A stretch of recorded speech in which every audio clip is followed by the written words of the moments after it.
আসসালামু আলাইকুম। সবার আগে বাছাই করা 10টি আন্তর্জাতিক খবর জানিয়ে দেব। প্রথমেই থাকছে শিরোনাম। তবে তার আগে অনুরোধ থাকবে ভিডিওটিতে একটি লাইক দিবেন।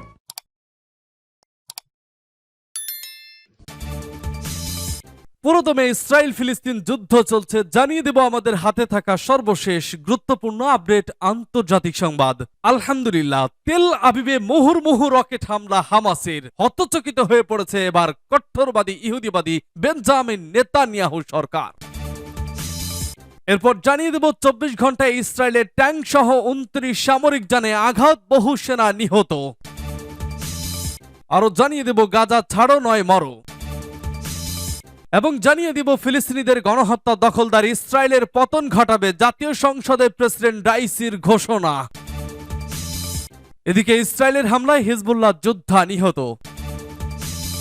এবং সর্বশেষ জানিয়ে দেব যুদ্ধের মধ্যে নেতানিয়াহু দুর্নীতি মামলার বিচার পুনরায় শুরু। শুনছিলেন সংবাদ শিরোনাম, এখন বিস্তারিত। তবে তার আগে অনুরোধ থাকবে ভিডিওটিতে একটি লাইক এবং কমেন্টস করে জানিয়ে দিন আজকের এই ভিডিও সম্পর্কে আপনার মূল্যবান মতামত। আর অবশ্যই এই ভিডিওটি আপনার ফেসবুকে শেয়ার দিয়ে ছড়িয়ে দিন আর জানিয়ে দিন আপনি কোন জেলা থেকে বা কোথা থেকে আমাদের সংবাদ শুনছেন এবং দেখছেন। তেল আবিবে মুহুর্মুহু রকেট হামলা হামাসের।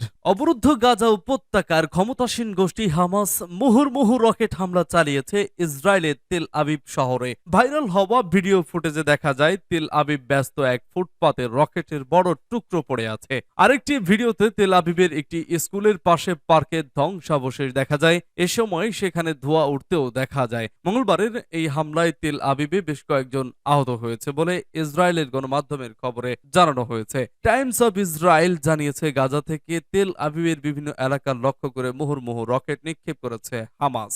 হামলায় বেশ কয়েকজন আহত হয়েছেন, তাদের মধ্যে 40 বছর বয়সী এক ব্যক্তিকে চিকিৎসা দেওয়া হয়েছে। রকেটের ধ্বংসাবশেষের আঘাতে ওই ব্যক্তি আহত হয়েছেন। ইসরায়েলি সংবাদ মাধ্যম ওয়াইনেট নিউজ বলেছে গাজা থেকে তেল আবিবে একযোগে প্রায় 15টি রকেট নিক্ষেপ করা হয়েছে। তেল আবিব শহরের কেন্দ্র ও এর আশেপাশের কয়েকটি শহরেও রকেট হামলা হয়েছে। এ সময় বাসিন্দাদের সাইরেন বাজিয়ে সতর্ক করে দেওয়া হয়। এদিকে লেবানন সীমান্ত লাগোয়া ইসরায়েলের উত্তরাঞ্চলেও কয়েক দফা রকেট হামলা চালিয়েছে ইরান সমর্থিত লেবাননের সশস্ত্র গোষ্ঠী হিজবুল্লাহ। উত্তর ইসরায়েলের কয়েকটি বসতি লক্ষ্য করে এই হামলা চালানো হয়েছে বলে জানিয়েছে ইসরায়েলি প্রতিরক্ষা বাহিনী, সূত্র বিবিসি।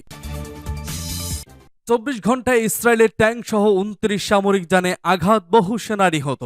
ফিলিস্তিনের ইসলামী প্রতিরোধ আন্দোলন হামাসের সামরিক শাখা ইজ্জাজউদ্দিন কাসসাম ব্রিগেড 24 ঘন্টায় দখলদার ইসরায়েলের ট্যাঙ্ক সহ 29টি সামরিক যানে আঘাত এনেছে। হামলার ফলে এসব সামরিক যান ধ্বংস অথবা ব্যাপক ক্ষতির শিকার হয়েছে। আজ সকালে দেওয়া এক বিবৃতিতে এ তথ্য জানিয়েছে কাসসাম ব্রিগেড। এছাড়া উত্তর গাজার জাবালিয়ায় একটি ট্যাঙ্কও ইয়াসিন 105 রকেটের সাহায্যে আঘাত আনা হয়েছে। এদিকে কাসসাম ব্রিগেডের যোদ্ধারা নতুন করে ইহুদিবাদী সেনাদের লক্ষ্য করে খুব কাছ থেকে হামলা করেছে। এর ফলে ইসরায়েলের বেশ কয়েকজন সেনার মৃত্যু হয়েছে। এছাড়া গাজার যেসব পয়েন্টে ইসরায়েলি সেনারা অবস্থান নিয়েছে সেগুলোতে রকেট ও ক্ষেপণাস্ত্রের সাহায্যেও হামলা চালানো হয়েছে। কাসসাম ব্রিগেড আরেক ঘোষণায় বলেছে টানেল ব্যবহার করে বেইত হানুন এলাকায় একটি সফল অভিযান সম্পন্ন করা হয়েছে। সেখানে ইহুদিবাদী সেনাদের ওপর অতর্কিত আক্রমণ চালানোর ফলে বেশ কয়েকজন ইহুদিবাদী সেনা হতাহত হয়েছে, সূত্র পার্টস টুডে।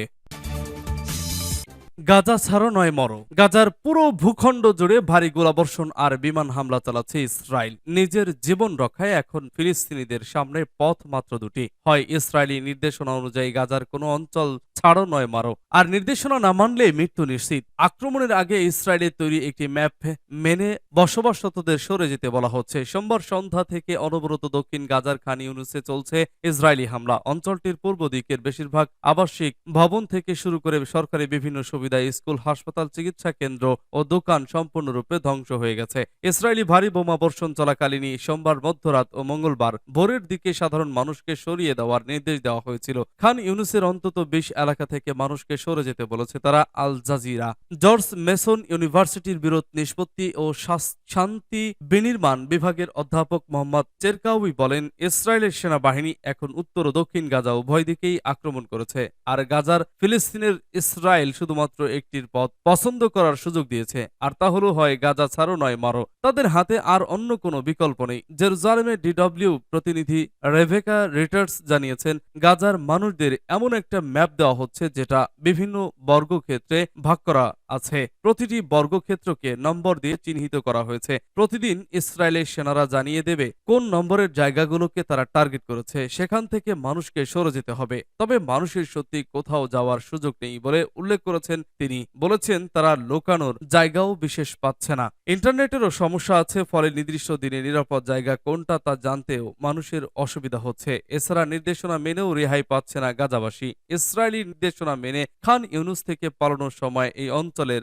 আবাসন আল কাবিরা শহর ও বনি সোহেলা পৌরসভার দিকে কিছু অ্যাম্বুলেন্স ভারী গোলাবর্ষণের মধ্যে আটকে পড়ে। এ সময় ইসরায়েলি হামলায় কিছু মানুষ আহত হন। গাজার খুব কম অঞ্চলেই বর্তমানে ইসরায়েলি হামলার বাইরে আছে। নিরাপত্তার আশায় এক এক অঞ্চল থেকে সরে গিয়ে পরিমাণে খুব কম জায়গার গাদাগাদি করে বাস করছে মানুষ। একসঙ্গে এতে মানুষের অবস্থানের কারণে কলেরা এবং গ্যাস্ট্রোএন্টেরাইটিসের মতো দ্রুত ছড়িয়ে পড়ছে।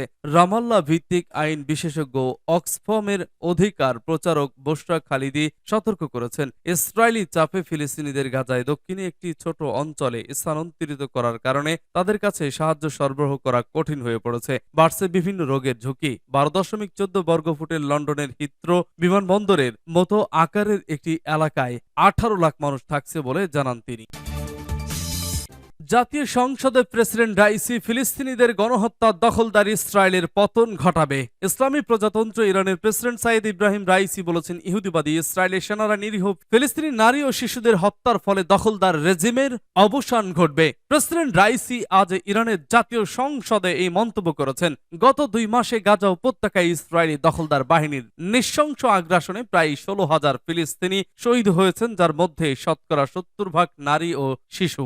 ইব্রাহিম রাইসি বলেন, ফিলিস্তিনের নিপীড়িত ও শক্তিশালী জনগণের বিরুদ্ধে নিষ্ঠুরতা আমাদের সবার এবং পুরো মানবতার জন্য দুঃখের কারণ। তিনি বলেন, আমরা বিশ্বাস করি ফিলিস্তিনি নারী ও শিশুদের শাহাদত ভুয়া ইহুদিবাদী রেজিমের অবসান ঘটাবে এবং আমরা ফিলিস্তিনিদের বিজয়ের পাশাপাশি ইসরায়েলিদের নির্মূলে সাক্ষী হব।